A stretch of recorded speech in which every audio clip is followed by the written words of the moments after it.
Spread the word. Your favorite shows are on Alternative Talk, 1150 AM.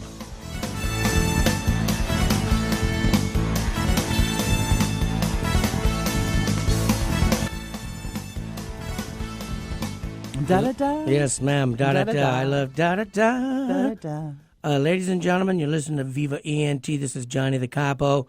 I'm in here with my crew. Mm-hmm. Yeah, Becka Page, Brad Buckles, Eric C.C. Ryder. On the air right now, we have a great talent and a great gal. I've worked with her myself at Green River College, I believe. Yeah, you've met there. her. I met the girl. Yes, girl. Now, This is Christina, and she owns Hello. Scarlet Foundry, and All right. she is one of Seattle's most renowned tarot card readers, aren't you? Yeah, hello. Hey. yeah, you're on the air, dear. So, Well, I'm happy to be here. well, tell our listeners about who you are, how long you've been doing it, and what exactly you do. I am a psychic reader who uses the tarot cards to give me different kinds of information. Mm-hmm. So sometimes when I'm reading someone, I don't actually even get to the cards, but usually I do. I've been doing it professionally for about 15 years, but I was studying it for years before that, and I love it. And I feel really blessed that I can actually do this in my life and help people and make a living at it. So Nice. That's the real good part. Make a living. Well, there's people out there that are everybody in their lives needs some type of guidance and counseling and some type of enlightenment to move forward, and people choose different avenues. What makes people choose to go in and have a reading by you? Oh, lots of different things. But generally, the kind of person that comes to see me is someone who's open to the unseen. Lots of times, it's people that have done a lot of therapy and feel like they've hit a wall with it, and they themselves are actually sensitive and feel like they want guidance in a different way than your traditional ways. Mm-hmm. And there's people that just stop by where I read in Pike Place Market and are just curious, and then they see me, and then they're like, wow, this is not what I expected, and then they come back. So they'll start with curiosity. Sometimes they'll even be afraid, and I'm like, there's no reason to be afraid here. This is just information, and it's for you, and it's to help you. Mm-hmm. And so most of the time, people come to see me when they're trying to make decisions. Lots of times they're in some sort of personal crisis where they're having to deal with a lot of transition, and they really have a sense that there's information out there for them, and I help them get it. That's fabulous. And a lot of times there's some different misconceptions about how cards are read. The way I was raised was that, tarot cards are of the devil. It's Satan controlling the cards. And, as I got older and started exploring tarot cards, and, I have a nice collection myself, and I love them. But you're using energy and positive power and things like that. So if you wouldn't mind explaining how you do your readings and how tarot cards are interpreted by professionals to just clear the air with everybody, because it's a wonderful thing to have at corporate events, parties, things like that, and it's positive. Yeah. It's positive, I do this positive a lot. energy. Mm-hmm. So if you wouldn't mind just explaining briefly how the process works. Okay. Well, I'm going to have to explain for myself and not other readers, okay? Because everybody's going to have a different explanation. I'm not really sure how tarot got this reputation of being of the devil, but at least once a week somebody brings that up to me. And I actually am from a Christian background, even though I'm not really practicing Christian at this point, and I don't see why those two things have to be at odds with each other, Yeah. But mostly how I see the tarot is, first of all, the reader. Like for me, I'm a psychic energy reader. We all have intuition, In fact, intuition is a massive, massive information machine, and I feel like our society trains it out of people, right? And in terms of like, oh, use your logic. Well, I'm sorry. We all know the feeling when we meet somebody, like where we actually know we want to see them again, or we'll meet somebody and we feel even repulsion. Okay? Absolutely, I agree with you. And that is because there's something going on. It can be body language. I do believe we're energy beings, so we feel each other's energy, that we actually have this information, and it comes in quick, fast, under the radar. Our conscious mind can't even process it, but it's accurate, okay? Mm-hmm. So that's what I call intuition, and that's really what I'm tapping into when I read. As far as how the cards work, I really, to this day, am not quite sure.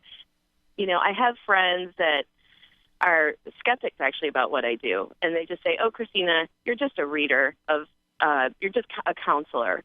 You know, you're just listening to people and counseling them. And I'll be like, you're right, but I'm using another sense, too. And oftentimes the cards come up in ways that are just spooky accurate, right? So, for instance, you'll read for somebody, and a couple of cards will come up in their present.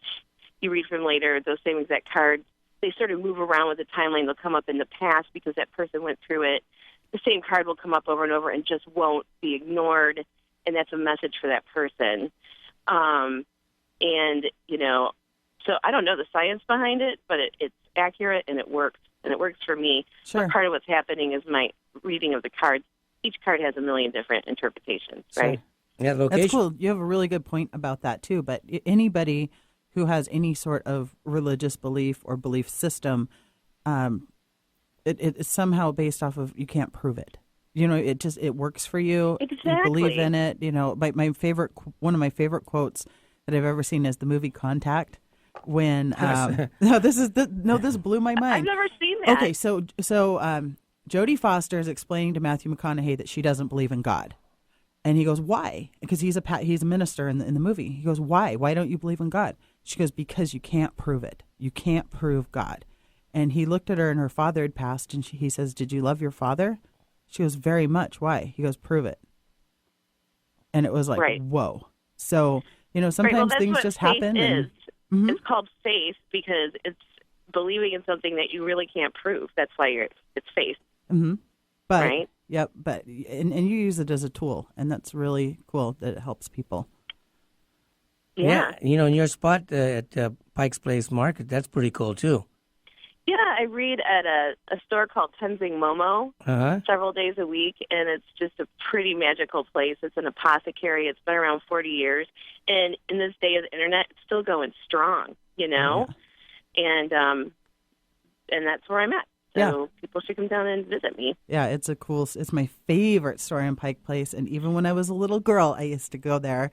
And, come from Southeast Idaho and come all the way up here and go, I just beeline to that store. I wanted something so bad. And, my daughter has some Tibetan prayer flags in a room from there. I have a pendant from there.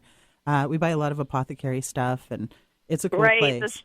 The staff here are amazing. They have so much knowledge. So people come in for everything. It's fascinating for me when I don't have a client to just listen to what's going on in the store. They're super helpful, and they don't make you feel stupid because you don't know something. They're very educational in that aspect of it. I love it. So it's sort of it's a great environment to read in for me. I feel really happy that I can be in this location. Mm-hmm. Oh yeah, especially because the energy that's around you and the history of that place and the type of people that go in there are so unique that you probably have a better connection in that spot versus another, like just a rental spot in Seattle. I'm not going to name different places I've read at in this area, but it is true that the type of clients that come in here, it's fascinating, are different from the type of clients that would go into those other stores, right? Yep, absolutely. Just a different energy and real copacetic. So you are available. The other cool thing that you do is you're not just at Pike's Place Market, but you are available to do corporate events, private parties, bat mitzvahs, bar mitzvahs, different things like that. Yep, absolutely. I've done just about everything. Just about everything. I have read at weddings. I read at parties. I read at, I've done bat mitzvahs before, actually.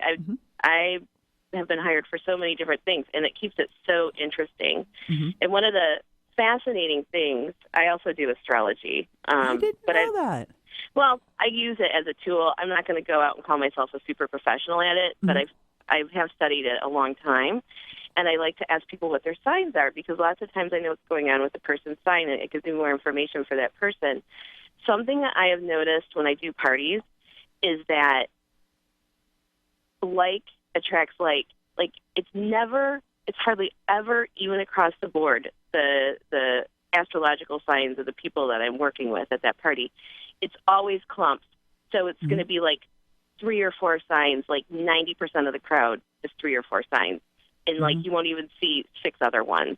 And I've always found that really fascinating. I do too. Most of my best friends, I'm a Scorpio. I'm right on the end of the cusp, but I'm a Scorpio. And the